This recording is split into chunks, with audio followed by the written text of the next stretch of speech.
I never enjoyed going to my daughter-in-law's house. Not because of noise, but because the noise there always hid something sharper underneath. Still, when my son, Evan, and his ambitious wife, Marina, announced a celebration dinner for the grand opening of their luxury beauty studio in Riverview Heights, I went along. I knew they were already drowning nearly $22,000 in debt, but a mother shows up even when it costs her a piece of peace. Their townhouse buzzed with Marina's family, loud, perfumed, and quick to judge. They filled chairs and corners with opinions about business and success, none of which they had achieved themselves. I stayed near the counter, quietly clearing plates as if I were part of the furniture. My clothes were simple, but I wore the rings my late husband, Henry, gave me, small moments of our life preserved in metal. Marina's gaze locked onto them instantly. She wrinkled her nose as if she'd seen a stain. "Why are you still wearing those old things, Lavra?" she said loudly. "Trying to show off your antique collection?" People chuckled. "We're out here hustling to build a future. And she's flaunting jewelry like a museum display," she added, sipping her wine. I stood still, holding my breath between my ribs. Evan didn't defend me. He didn't even look at me. "Mum," he said casually, "you live here rent-free. You could contribute a little. Selling those rings wouldn't kill you." A few guests nodded in agreement. One of Marina's uncles barked, "If she were my mother, I'd have sold her little trinkets already." Another snickered. "Some folks only stay alive long enough to drag their kids down." Their words thudded into me like rocks. I pressed my palms together to keep them from trembling. Then Marina stepped closer, face smug and eyes bright with cruelty. "You're lucky we even let you stay," she said. "Why cling to these rings? Planning to take them to your grave? Sell them. We need that money more than you do." I opened my mouth to explain softly that Henry gave me a ring for every milestone, but she cut me off. "Please," she sneered. "They're cheap, outdated stones. Stop pretending they matter." I whispered. "They mattered to him." She slapped her palm on the table. "Memories don't pay bills, Lavra." Laughter echoed. Then, suddenly, she grabbed my hand. One by one, she ripped the rings off, scraping my knuckles, drawing pain and humiliation. Evan watched. He did nothing. And as Marina held my rings high like trophies, I said the only thing I could. "If you want them, then take them. But before you do anything else, check your bank account." Her smile froze, because she had no idea what she was about to find. What Marina discovers in her account doesn't just expose. It unravels a secret she never knew I already uncovered. The night after the dinner, long after Marina snatched my rings and strutted away, I lay awake staring at the ceiling. Her cruelty didn't surprise me. What unsettled me was the certainty in her voice. The confidence that I, at my age, wouldn't notice anything she took. That confidence usually comes from practice. But the truth unraveled. Earlier that very morning, I had gone to the grocery store with a short list: eggs, milk, tea, nothing fancy. When I tapped my debit card at the register, the machine beeped, hesitated, and flashed red. "Declined." The cashier said softly. It felt like the floor shifted under me. "Could you try again?" I asked. She did. Still declined. My balance had dropped below $600. My heart thudded painfully. That account held nearly $78,000 money I'd saved from insurance and a small relief grant after Henry passed. Money I never touched except for necessities. I drove home with numb, shaking hands. In my room, I opened my laptop. And there it was, $78,000 gone. Spent on things I never bought. A $5,000 deposit to secure the beauty studio. Marina bragged about thousands at a salon equipment supplier. designer furniture orders, expensive handbags. And one transaction that hit me like a punch. A high-end jewelry boutique every charge used my physical card. With correct PIN verification. My card almost never left my wallet. Except I remembered Marina insisting on helping me find my purse. Carrying my handbag upstairs. Walking ahead of me with it dangling from her wrist. Disappearing into bathrooms with it when she thought I wasn't looking. The pattern connected like puzzle pieces snapping into place. I called the bank, my voice cracking only once. The representative confirmed every charge. Was your card ever in anyone else's possession? She asked gently, too gently. Sometimes older clients forget. No, I cut in. I did not give my card to anyone. Her tone softened further. The pity in her voice like a slap. Well, these things happen. Memory can get fuzzy when I didn't let her finish. I thanked her and hung up before humiliation seeped through the cracks. I knew Marina had done it. But I also knew accusing her outright would only turn into another attack. Another chorus of, "You're confused, Lavra." So instead of confronting her, I planned. I moved my remaining savings to a hidden backup account. Changed my PIN. Enabled text alerts for every transaction. And then I sat down, wrote the date on a notepad, and began documenting everything. Every timestamp. Every amount. Every lie. I wasn't ready to fight yet. But I was ready to watch. Because somewhere in this house was proof. And I was going to find it. The proof I needed would come from the last place Marina ever expected, and from someone who knew my rings better than she did. Sleep barely touched me that night. Every time I closed my eyes, I saw the empty spaces on my fingers where Henry's rings once rested, and Marina's triumphant smirk as she tore them away. But amid the noise in my mind, one memory rose like a lighthouse beam cutting through fog. The old jewelry shop on Maplewood Street. It was where Henry bought every ring he ever gifted me. A place where each piece had a story, our story etched quietly into metal. The owner, Mr. Alden, wasn't just a jeweler. He was a keeper of memories. Henry used to say, "If anything ever happens to me, Lavra, go to Alden. He knows these rings like the back of his hand." I never imagined I'd walk in alone. The next morning, I drove there, hands trembling slightly on the wheel. The bell over the door chimed as I entered, and the warm golden light washed over me like a comforting quilt. The familiar smell of polished wood and old velvet steadied my breath. Mr. Alden looked up, squinted for just a second, and his face softened. "Lavra? Well, I'll be. Haven't seen you in years." His voice almost undid me. Before I could explain, he spoke again slowly, carefully. "You know, this isn't the first time I've seen rings like yours recently." My stomach tightened. "What do you mean?"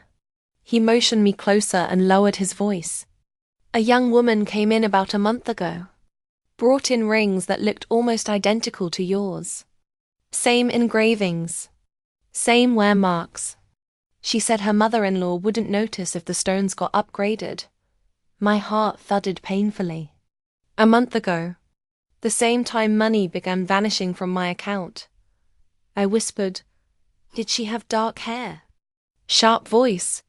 He nodded. "That's the one." She even laughed about it. He tapped a key on his computer. Something about her set off alarms. So, we kept the security footage. When the video loaded, my breath froze.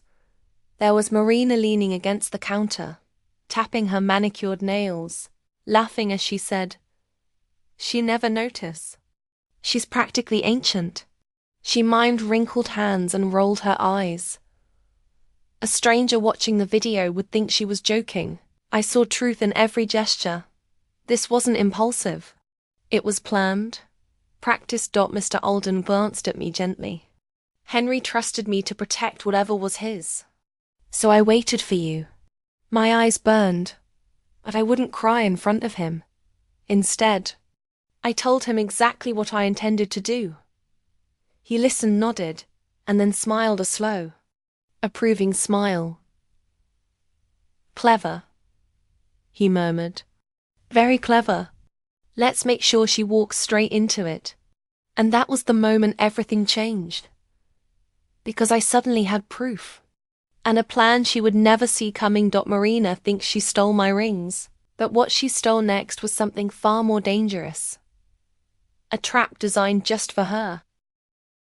After I left Mr. Alden's shop, something inside me shifted. Not anger, not revenge, but a calm, steady resolve I hadn't felt in years.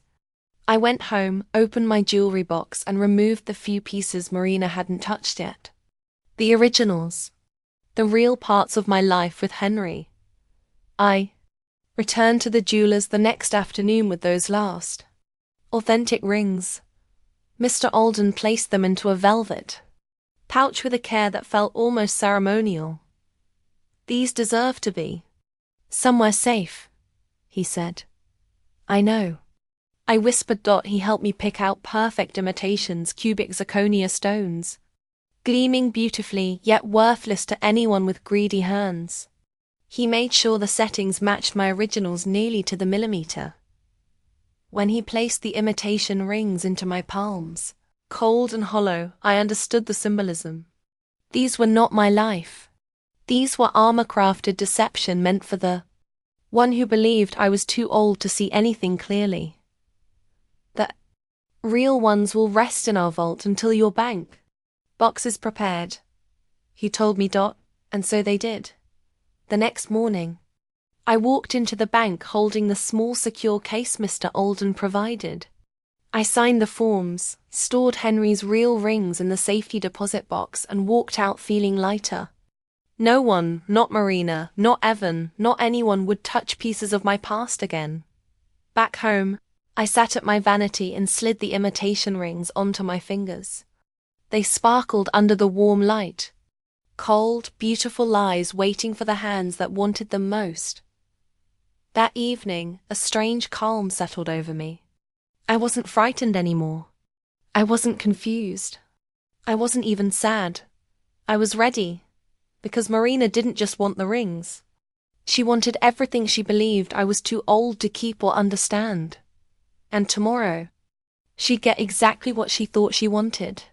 The next day, just before noon, Marina came clacking down the hallway in high heels, wearing her nicest coat and her brightest lipstick. She stopped in front of the mirror, adjusting her hair with an excitement she didn't even try to hide.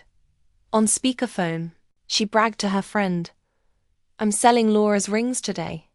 She has no clue what they're worth. Her friend squealed with delight. "You're saving your family, Marina." Marina smirked.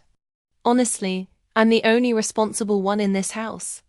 Evan's voice floated from the stairs. "Sell them, babe. We need the cash.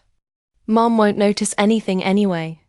They thought they were about to cash in, that they had no idea what was waiting for her at Maplewood Street. Because the moment she stepped out the door, heels clicking with confidence, she was walking straight into the trap she built with her own greed. At the jeweler's counter, Marina finally learns the truth. Only it's her own lies staring back at her from the screen. Mr. Alden later told me he recognized the sound of trouble the second Marina stormed through his door. She didn't greet anyone. She didn't even pretend to be polite. She simply slammed the ring box onto the counter, as if dropping evidence in a courtroom. "These are real antique pieces," she declared, chin lifted high. "My mother-in-law had them for decades. Don't try to cheat me. I know they're worth thousands."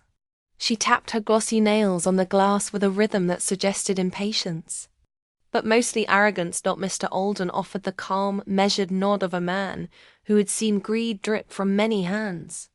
He placed each ring beneath the inspection lamp. 1, 2, 3, silently observing. Marina waited, arms crossed, confident she'd finally won. But with each examination, Mr. Alden's expression didn't brighten. It dimmed. He tested the metal, checked the settings, viewed the stones under magnification. And then he took off his glasses very slowly, the way a doctor removes his mask before delivering devastating news. "Mum," he said gently, "these rings are fake." Marina recoiled. "Fake? No, that's impossible. She's been wearing these since forever." Her voice carried across the shop, turning heads. Mr. Alden didn't flinch. "They're inexpensive replicas. The stones aren't real. The settings are low grade." Marina sputtered, voice jumping an octave. "Then she tricked me. The old woman tricked me." Mr. Alden folded his hands together. "No, she didn't trick you.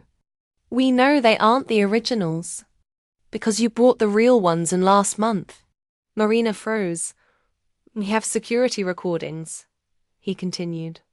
"We record every appraisal for insurance purposes."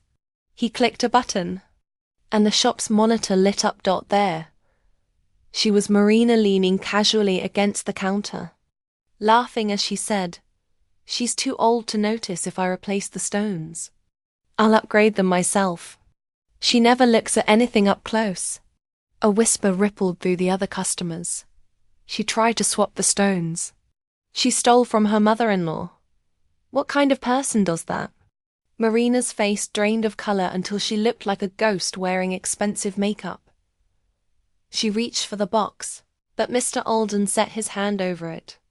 "I'm afraid you can't take these," he said firmly. "They have no monetary value. And for the record, when you came in last month, we contacted Lara immediately. Her husband asked us long ago to protect anything that belonged to her." Marina's lips trembled. "You set me up." "No," Mr. Alden replied calmly. "You set yourself up. Your greed simply finished the job." People stared, whispered, judged. Marina staggered out of the store, humiliation dripping from her like rain. And she still had no idea the worst consequence was waiting for her at home. Because when Marina walked back through my door, she didn't just bring anger, she brought the first domino that would take down everything she and Evan built. Marina didn't return home quietly. She exploded through the front door so violently that the frames on the hallway wall trembled. I was sitting at the dining table peeling a clementine when she stormed past, her face streaked with mascara, her breath jagged and uneven. She didn't look at me. Not at first. Instead, she snatched her phone, dialed Evan, and screamed before he'd even said hello. She gave me fake rings. Fake. She humiliated me in a store full of people. "I'm going to sue her." Her voice shook so violently it cracked with every word. I heard Evan pull the phone away from his ear, muttering, "Calm down, babe, just slow down." But she was spiraling too quickly. That old woman ruined everything. She tricked me. Everyone laughed at me. "Evan, do something." 20 minutes later, Evan burst into the house, red-faced and stiff with anger, not at the right person, of course. He wrapped an arm around Marina, whispering to her like she was a wounded soldier, then turned to me with the cold, disappointed look I'd seen him practice on others. "Mom, this is unacceptable," he said sharply. "You gave Marina fake rings. You embarrassed her. What were you thinking?" I popped another piece of clementine into my mouth, chewed slowly and swallowed before responding. "Sit down," I said simply. They hesitated, but something in my tone left no room for argument. They sat. Marina folded her arms tightly, lips trembling with restrained fury. Evan leaned back, jaw tense. I asked, "Do you remember what I said to Marina last night? The last thing I said before she took those rings?" They exchanged confused glances. I repeated it softly. "Check your account." Marina scoffed. "Oh, I checked it. Looks like someone transferred me $78,000. Probably you messing up again. And guess what? I'm not giving it back." She smirked triumphantly and shoved her phone toward Emmy. Balance $78,000. Deposit note. Refund, unauthorized transactions. I nodded. Correct. That is the exact amount you stole from me. Her smile collapsed. Evan blinked. Mom. What? I leaned forward just slightly. I reviewed every charge. Every salon payment. Every luxury order. Every deposit for your studio. All made with my card. All without my permission. Marina shook her head violently. You can't prove that. I already did. My voice stayed calm. And the bank did too. They returned the stolen funds to the final recipient, the person who benefited. Marina swallowed. That doesn't mean. Her phone buzzed. A new notification. Her eyes darted across the screen and widened in horror. Evan snatched the phone and read aloud. Your account is under investigation by the Elder Financial Protection Unit. Case forwarded to Adult Protective Services. Please prepare documentation. Silence froze the room. Marina's voice shrank to a whisper. You turned them on us. I shook my head. No, Marina. You did. I simply stopped letting you hide. Next comes the collapse, the jobs lost, accounts frozen. And the moment Evan finally learns who he's been protecting all this time. 2 days after, Marina received the investigation notice. The house changed. The air felt heavier, tighter, as though the walls themselves knew that truth had finally forced its way in. That morning, a firm knock sounded at the door, steady. Official, impossible to ignore. When I opened it, 2 officers stood beside a neatly dressed woman holding a folder stamped Adult Protective Services, Elder Financial Abuse Division. Mrs. Loverhaven? She asked kindly. We're here to follow up on the report filed by your bank. I stepped aside and let them in. For the first time in a long time, I felt something close to safety. We sat at the dining table, the same place where Marina had screamed the day before. The app's representative explained the process, my rights, the protections afforded to seniors, and how financial exploitation cases were handled. Everything you experienced is a criminal offense, she said gently. You're not alone in this. I nodded, steady and composed. I recounted everything, dates, receipts, the sudden spending spike, Marina's access to my purse, the footage from Mr. Alden's shop. The officers photographed documents, screenshotted bank alerts, and took notes with the seriousness my story had always deserved. When they finished, one officer said, We'll need to speak with your son and daughter-in-law now. I gestured toward the living room. Marina sat rigid, her face pale, her hands clenched tight. Evan hovered beside her like a man standing on the edge of a cliff. The APS representative explained the situation calmly. Mrs. Marina Haven, you are under investigation for elder financial exploitation. This includes unauthorized use of a senior's debit card, personal property, and financial accounts. Marina's jaw dropped. Exploitation. It wasn't theft. Families borrow. She's being dramatic. The officer shook his head. The law recognizes unauthorized use of a senior's funds as exploitation, regardless of relationship. Evan stepped forward, palms raised. Hold on. This is a misunderstanding. Mum's fine. She's exaggerating. We didn't mean any harm. Sir, the officer interrupted. You benefited from the stolen funds. That places you under investigation as well. Evan's mouth snapped shut. Reality was finally speaking louder than his excuses. Within 48 hours, the fallout began. Their joint account was frozen. Marina received a fraud risk alert, making any new line of credit nearly impossible. Then came the blow Evan never saw coming. His employer, an insurance company that prided itself on integrity, was contacted to verify employment ties to the investigation. The next morning, Evan came home with a cardboard box in his arms. "They suspended me," he muttered. The following day, suspension became termination. And Marina's family, obsessed with keeping up appearances, arrived only to scold and shame her. "You disgraced us," her father hissed. "You won't get a cent of help from us," her mother added. Then came the cracks in their marriage. Deep ones. Accusations flew like knives. "You ruined my life, Marina. You told me to sell the rings, Evan. You used the money too. You're the greedy one." Their shouts rattled through the halls until Evan finally shouted the words that broke the last thread holding them together. "Maybe we shouldn't be together anymore." The house went silent, and I realized the collapse had only just begun. But the final blow wasn't theirs. It was mine. Because when Evan came to my new apartment begging for help, he learned the one truth he never expected. I no longer carried his weight.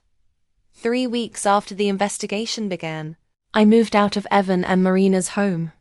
Not because anyone forced me, but because I finally allowed myself to imagine a life where I didn't have to shrink to survive. I found a small one-bedroom apartment on the quieter side of Riverview, above a bakery that still made bread the old way. It was warm, bright, and exactly the kind of place a 74-year-old woman could breathe again. I unpacked slowly, savoring the quiet with no footsteps pacing angrily in the hallway. No accusations tossed across a kitchen, no one monitoring my spending or my existence. I placed my clothes in drawers, my tea in the cabinet, and a small velvet pouch on the closet's top shelf. The real rings, the ones Henry gave me during a lifetime of shared battles and victories, rested safely in a bank deposit box. Every Sunday I visited them. I'd take one ring out, polish it gently, whisper a memory to it, then return it to the secure drawer. It was my way of reclaiming what had always been mine. Word traveled quickly in towns like Riverview. Neighbors dropped off flowers. Women from the community center brought casseroles. Notes appeared on my door. "We're proud of you for standing up. If you ever need anything." I'm downstairs. A group of seniors invited me to their support circle for people who had survived financial and emotional abuse. Listening to their stories made one thing painfully clear. We weren't fragile. We were exhausted. There is a difference. Just when I thought the chapter had closed, life sent one final test. I was watering my potted rosemary one afternoon when I heard footsteps approaching slow, dragging, familiar. When I turned, Evan stood at the bottom of the steps. His shoulders were slumped, his eyes hollow. "Mum," he whispered. "Can we talk?" I didn't move. "What is it, Evan?" He swallowed hard. "I lost my job. Marina left. We had to give up the house. I don't know where else to go. Please, can I stay with you? Just until I get back on my feet." For a long moment I studied him, not the man he pretended to be, but the man he truly was. Someone shaped not by malice alone, but by weakness. A boy who never learned how to stand without leaning. I stepped closer, but not enough for him to think I might cave. "Evan," I said softly, "you walked out of my life the day you watched Marina hurt me and said nothing." He winced. "I'm sorry," he whispered, and I knew he meant it. But regret is not the same as change. "I raised you for a long time," I said gently. "But it's time you raise yourself now." His voice cracked. "So, I can't stay." I shook my head. "Not today. Not like this." He nodded slowly, breaking with each step as he walked away. I didn't cry.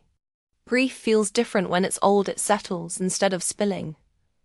Inside, my little apartment felt warm. Safe. Mine. I placed one of Henry's rings beside his framed photo and whispered, "I kept them. And I kept myself too." For the first time in decades, my story belonged to me again. If you've ever been told your voice is too soft, your memory's too old, or your worth too small, remember Lara. Because sometimes the quietest woman in the room is the one writing her own ending. If you like my story, please like this video.